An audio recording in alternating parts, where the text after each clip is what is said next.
திண்டுக்கல் மாவட்டத்தின் ஆன்மீக சுற்றுலா தலம்தான் மாரம்பாடி புனித பெரிய அந்தோணியார் திருத்தலம்.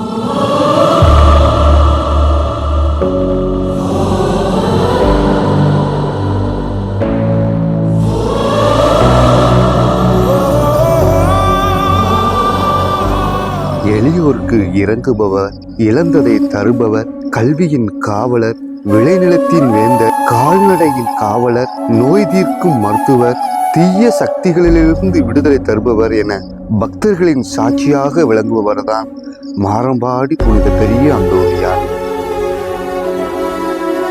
வருடந்தோறும் ஜனவரி 16, 17, 18 ஆகிய தேதிகளில் திருவிழா சீரும் சிறப்புமாக நடைபெறுகிறது. அனைவரும் வாரி புனித பெரிய அந்தோணியார் அருளாசி பெற்று செல்வீர்கள்.